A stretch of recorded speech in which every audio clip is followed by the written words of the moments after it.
የተከበረውን ታላቁን የኦሮሞ ሕዝብ አታዋርዱት። በተመሳሳይ የተከበረውን ታላቁን የአማራ ሕዝብ አታዋርዱት። እንደዚሁ በተመሳሳይ የተከበረውን የታላቁ የትግራይን ሕዝብ አታዋርዱ። የሶማሌ፣ የጋምቤላ፣ የደቡብ፣ የጉራጌ፣ የሽናሻ 87 ብሔር ብሔረሰቦች አሉ። እያንዳንዳቸው የየራሳቸው ክብር አላቸው። በኢትዮጵያ ውስጥ ተከባብረው የሚኖሩ ሕዝቦች ናቸው። ጥቂት አስተሳሰብ የጎደላችሁ ልሂቃንን የምትሉ ጥቂት በእውቀት ያልታጠባችሁ የእውቀት ችግር ያለባችሁ ተራማጅ አስተሳሰብ የሌላችሁ ሰዎች ለዚህ ህዝብም ለዚችም ሀገር ፈተና ሆናችኋል። የምረዳው እሱን ነው።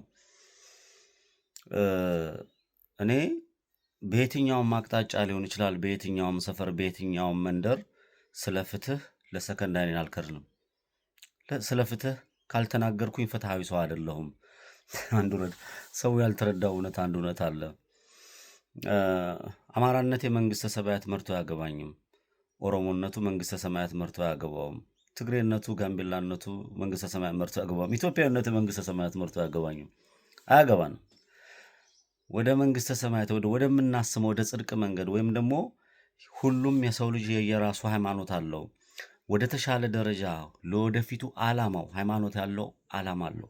ሃይማኖት ያለው በደል አይፈጽምም። ሃይማኖት ያለው ተሻጋሪ የሆነ ሐሳብ አለው። ሃይማኖት የሌላቸውን ሃይማኖት እንዲኖራቸው እያልኩ እየመከርኩ አይደለም። ግን በቃ የሆነ ሰውን የመጉዳት ነገር ይሄን ባረግ እግዚአብሔር ይቀጣኛል የሚል እምነት አለው። እንደዚህ አይነት አስተሳሰብ ደግሞ በኢትዮጵያ ውስጥ የተንሰራፋ ነው ብዬ አምናለሁ። አሁን ያለው ሁኔታ በጣም አስቸጋሪ ቢሆንም ማለት ነው፣ የተሰራ ስለሆነ ሁሉም በሴት የተሰራ ስለሆነ ማለት ነው። እና የህሊና መጓደል ይታየኛል። የህሊና መጓደሉን ደግሞ በብዙ መንገድ መግለጥ ይቻላል። የሰው ልጅ ደም እየፈሰሰ ነው። የሰው ልጅ እያለቀ ነው። በዛች ሀገር ውስጥ መከራው በጣም እጅግ የበዛ ነው። ግፍ ይፈጸማል። የሴት ጡት ይቆረጣል። የወንድ ብልት ይቆረጣል። የሰው ልጅ በቁሙ ይቃጠላል። ካህን ይደፈራል። ሼኮች ይዋረዳሉ። ትልልቅ የምንላቸው ይቀላሉ። ትንንሽ የምንላቸው ትልቅ ለመሆን ጥረት ያደርጋሉ።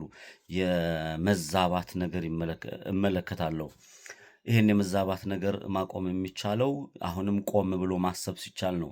የማያስብ ጭንቅላት መንጋነት ለራሱ የማይጠቅም ለወገንም ለሀገሩ የማይጠቅምና የመንጋነት ጉዞ ልናቆም ይገባል የሚል መልእክት አለኝ። መንጋነታችሁን በልክ አድርጉት። በቃ ቆም፣ ምን እያደረግኩ ነው፣ እኔ ምን እየሆንኩ ነው የሚለውን ነገር መመልከት እስካልቻልን በመንጋነት የምንሄድ ከሆነ የቁም ሬሳዎች ነን ማለት ነው። ደግሞ የሰው ልጅ ደግሞ በቁሙ ሬሳ ከሆነ ከባድ ነው። ህሊናችሁን ለበዓል ለመጥፎ ነገር አከራይታችሁ የምኖሩ ሰዎች ማለት ነው። ኤኒዌይስ ይህን ሁሉ ልናገር የቻልኩት በአንድ ጉዳይ ነው። አትሌት ፈይሳ ሌሊሳ የሚባል አንድ ግለሰብ ታላቁ የኦሮሞ ህዝብ የወጣ ነው። በኢትዮጵያዊነቱ አትሌት ሆኖ ሮጦ አሸንፎ ሁላችንም ደስታችን አሳልፈናል። መልካም ለሰራው መልካም ነገር እናመሰግናለን። ዛሬ ግን አንዲት ሴት ልጅ አንድ አርቲስት ገደላት ተብሎ የፍትህ ስርዓቱ በስነ ስርዓት ሳይጓደል የወደቀችው የዛች ልጅ ነፍስ ገዳይ በወንጀል ሳይጠየቅ አባ ገዳ የሚባል ምንነቱንም አላውቀው፣ ይቅርታ ሁሉም ልታመልከው ምናምን ይችላል። የኔ ጉዳይ አይደለም። እኔ አንድ ሀገር የምትኖረው በህግ ማዕቀፍ ስትኖር ነው። ህግ መከበር አለበት ብዬ አስባለሁ። ሽምግልና ምናምን እየናኩ አይደለም። ሁሉም ልክ አለው። ሁሉም ከህግ በታች መሆን መቻል አለበት። ያንን ሳይፈጽም ግን ይሄ ከህግ በላይና የሆነ ዝም ብሎ ገለባ ብትጭነው ይዞ ነው ገደል የሚገባው፣ ይፈርሳል።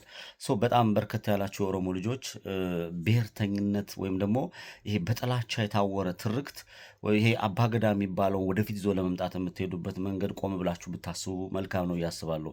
ኦሮሞ ውስጥ ሙስሊም አለ፣ ኦሮሞ ውስጥ ክርስቲያን አለ፣ ኦሮሞ ውስጥ ፕሮቴስታንት አለ፣ ኦሮሞ ውስጥ የየራሱ ሃይማኖት አለው። ዋቄ ፈታ የሚያመልክ አለ፣ መብታቸው ነው። እኔ ያን አልቃወምም። አባገዳና የምትለውና በዛች በሀገር ውስጥ እየኖርክ ካለህ ከህግ በታች ነህ። ህግ ይከበራል አይከበርም ምናምን የሚል የአብይ አህመድ ድራማ ውስጥ ገብቼ መጨማለቅም አልፈልግም። ግን አትሊስት ለሚፈጸሙ ወንጀሎችና ለሚደረጉ ድርጊቶች በአደባባይ ነው ይሄ ትክክል አይደለም ብለን መቆም መቻል አለብን። አንዳንድ የኦሮሞ ልጆች በጣም በሚደንቅ ሁኔታ በአደባባይ ወታችሁ የምታደርጉትን ነገር አደንቃለሁ። አንዳንዶቻችሁ ደግሞ ይሄ ጥንብት ያለ ዘረኝነት ጥንብ ነው ይላሉ። አንዱ ሼክ ነው። ጥንብት ያለ ዘረኝነት ያላችሁ ሰዎች አላችሁ። ለቃሉ በጣም ይቅርታ። ቀነኒ የምትባል ልጅ አንድ አርቲስት አዱኛ ምናምን በሚባል ትገደላለች። ፍትህ ይቀጥላል። አባገዳ የምትሉትም በዚህ ውስጥ ኢንቮልቭ አድርጓል። የዚችን ልጅ የፍትህ ጥያቄ ለማፈንና ለማድበስበስ የብሔር ጉዳይ አንስተው ወደ ብሔር ውስጥ የሚወሸቁ የብሔሩ ምንነት ማንነት የማይረዱ ያንን ብሔር መጠቀሚያ የሚያደርጉ አካላቶች እያየው ስለሆነ ነው። የተጠየቀው ፍትህ ነው። ነፍሰ ገዳይ ነው። ነፍሰ ገዳይ ወደ ህግ ቀርቦ የሀገሪቱ ህግ በሚያዘው መሰረት ፍርድ ቤት ቀርቦ አቃቢ ጉዳዩን ይዞ ወንጀሉ ተመርምሮ በወንጀሉ ልክ መከሰስ አለበት የሚለውን ነገር በኦሮሞኛ ቢሉ በኦሮሞኛ የሚሰማቸው ሳጡ በአማርኛ ወደ አደባባይ ወጥተዋል። ለፍትህ እኔም አማራውም ጉራጌውም ትግሬውም ሁላችንም እንቆማለን። በአማራ ክልል ወንጀል ቢሰራ በትግራይ ክልል ወንጀል በሁሉ ወንጀል ከተሰራ ወንጀሉ እንዴት ተፈጸመ ያንን እቃወማለሁ። አትሊስት ያንን ወደፊቱ የኔ ልጆች ወይ እናንተ ልጆች ወይ ደግሞ የሚወለዱት ልጆች ተግባራዊ እንዲያደርጉት ማለት ነው። ሌሊሳ ፈይሳ የምትሉት ሯጭ በአደባባይ ወጥቶ ምንድን ያለው ወደ ጎጃም ሄዳችሁ በወፍ ቋንቋ ብሎ የተናገረበትና የገለጸበትን የኦሮሞ ሕዝብ ፍትህ እንዳያወቅና ፍትህ እንደማይረዳ ወይም ደግሞ ፍትህ ወደዛ ሂዱ እዛ ፈልጉም ብሎ የገለጸበትን መንገድ ከጭንቅላቱ በጭንቅላቱ ሳይሆን በእግሩ እንደሚያስብ ነው የታየኝ። እንደዚህ አይነት መታረም ያለባቸውና የጥላቻ ንግግሮች በተለይ ፍሮንት ፔጅ ያላችሁ ፊት ለፊት ላይ ያላችሁ ሰዎች ንግግራችሁን ብታቆሙ መልካም ነው። ለዚች ልጅ ነፍሷ ለወደቀው ልጅ የእሷ የልጆቹ ቤተሰቦች ፍትህ እንዲያገኙ ሁላችንም እንሰራለን። ማንኛውም ሴት ተከብራ እንድትኖር ሁላችንም ሰዎች ስለ ፍትህ መቆም ካልቻልን እያንዳንዱ ግድያና እያንዳንዱ ነገር ከስር የሚመጡ ወጣቶች የሚማሩበትና የሚደረገው ነገር ግፉ ይቀጥላል። አማራም ሆነ ትግሬም ሆነ ህሊና ያላቸው በጣም በርከት ያሉ ስለ እውነት የቆሙ ስለ እውነት የሚናገሩ ፍትህ የሚናፍቁ ፍትህ ላይ ያሉ ሰዎች ስላሉ የዚችን የንጹህ ልጅ ደም ወይም ደግሞ የዚች የንጹህ ልጅ ወንጀል የተፈጸመባት በአደባባይ ተጣርቶ ፍትህ እንዲደረግ ጥያቄ አለው። በመጀመሪያ ደረጃ ነፍስ ያጠፋ በህጉ መሰረት ምንድነው ይሄ የዋስትና መብት የለውም። ይሄንን የዋስትና መብት ለምን ተፈቀደ? ህግ የሚባሉ አካላቶች ከፖለቲካ የተነካኩ ሰዎች ላይኖሩ ይችላሉ። ፖሊስ ማለት የማህበረሰብ አገልጋይ ነው። ይሄ ወንጀለኛ መቅጫ ክቡር ፍርድ ቤት ምናምን የሚባለው ከፖለቲካው ነፃ ይሄ የነፍስ ጉዳይ ነው፣ የፖለቲካ ጉዳይም ስላልሆነ ለህሊናችሁ ኖራችሁ ትክክለኛ ፍትህ ለዚች ልጅ እንዲሰጥ በዓለም ላይ ያለ ማንኛውም ሰው የዚችን ልጅ ፍትህ እንዲሰጥ እንደ ሴት ልጅ ነው፣ እንደ አንድ ነፍስ ነው የምናየው። የብሔር ጉዳይ የምናምን ጉዳይ አይደለም።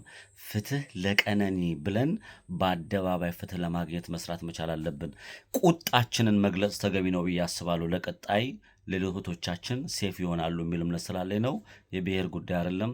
ፍትህ ለቀነኒ። ቴንኪው